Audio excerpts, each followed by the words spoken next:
Entropy. It's a big word. It's a word you probably haven't thought much about since high school, if you're like me, if you're like most people. But it's a word I've been thinking quite a bit about the last 8 weeks. You see, entropy is basically, it's kind of like Murphy's Law for the universe. Murphy's Law stating anything that can go wrong will go wrong. Entropy applies Murphy's Law to the universe.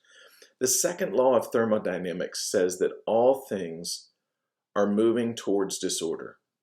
Energy is required to restore or maintain any semblance of order. And I don't know about you, but in the last 8 weeks, we're in 8 weeks of quarantine or social distancing. Quarantine means you've been infected. We're not infected. We're just socially distancing for the last 8 weeks. I have felt that entropy. I have felt things moving towards disorder. And it's also given me a ton of time to think, and I hope you are taking advantage of this time to think as well. And as I reflected back about the beginning in late March, the beginning of this quarantine, or this time of social distancing, I'll use both interchangeably, but I know there's a difference between the two. I was thinking back on what my family did as this thing started. I have a daughter who's in college, who's home now because there is no college right now except online. I have a daughter who's a high school student, home now, homeschooling.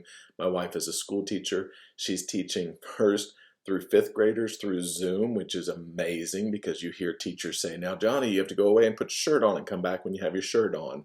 And fun things like that you just don't hear in an average classroom. But in those first few weeks while the family was home, we did a lot of activities that we don't normally do. We worked a puzzle. We've worked several puzzles. We're not that family. We're not the family that sits down and does puzzles just for fun. But I personally, in the first week, got out my dot-to-dot book. Now you're like, that's weird. Who has dot-to-dot books? This guy. Because my family, with two daughters and a wife, I spend a ton of time in craft stores just looking around for something that might be interesting to me. And I found this dot-to-dot book. It's not just any dot-to-dot book. I'm going to show you. It's 1,000 dots to reveal a face of some celebrity or somebody you probably should know.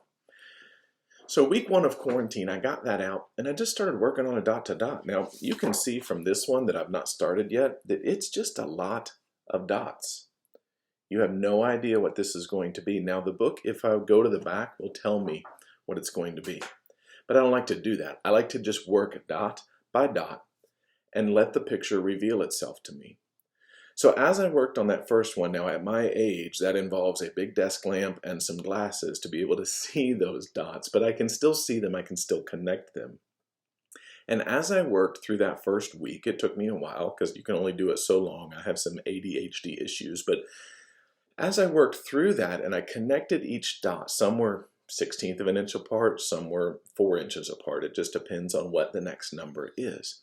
As I worked on that dot-to-dot and slowly connected, I eventually met Vincent van Gogh 1,000 dots later. It's a pretty cool picture, and if you lean in close, you can almost hear him say, "Lend me your ear," as a good joke. I don't care who you are. But as I worked on this, it's just kind of cool to see the picture reveal itself, not knowing any idea what the picture was going to be when I started. And as I reflect back on that, I'm moved by the fact that during the beginning of this pandemic, my family and I gravitated towards things that we were able to establish order to. You can imagine the disorder when we dump all 1,000 to 2,000 pieces of the jigsaw puzzle on the table. But piece by piece, we took that disorder and we established order. In this dot-to-dot, dot by dot, I established order to a seemingly random collection of dots. And I was struck by the fact that that's the best way I know how to quarantine, to pandemic, to whatever verb you want to use for this right now.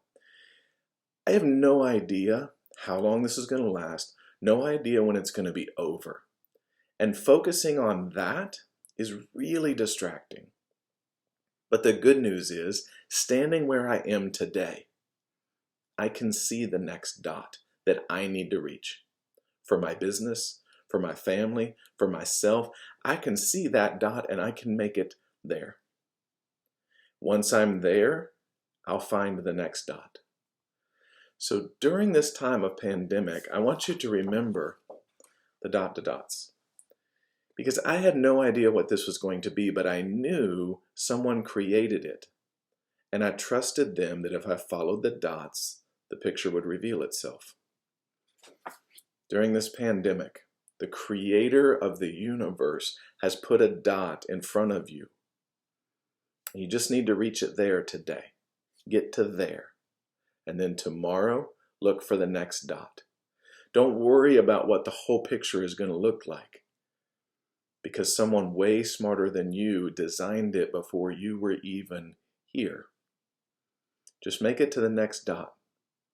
During this time of pandemic, I can control my workouts. They're still important. My body has to move. That's a dot I can see. I can make it there today. I can control the clients I'm going to serve today. I can make it to that dot. I can control the amount of time I spend with my family, the walks we take, the memories we make. I can see that dot, make it there. And when this is all said and done, at the end of this time of social distancing, that's when we'll be able to see clearly the picture that was revealed. And I trust the creator of the universe well enough, or I trust him enough to know that when this smoke all clears from this, I'm going to look back and see a beautiful picture. So what's your dot today, friends? Put it in the comments. I'd love to hear. Talk to you later.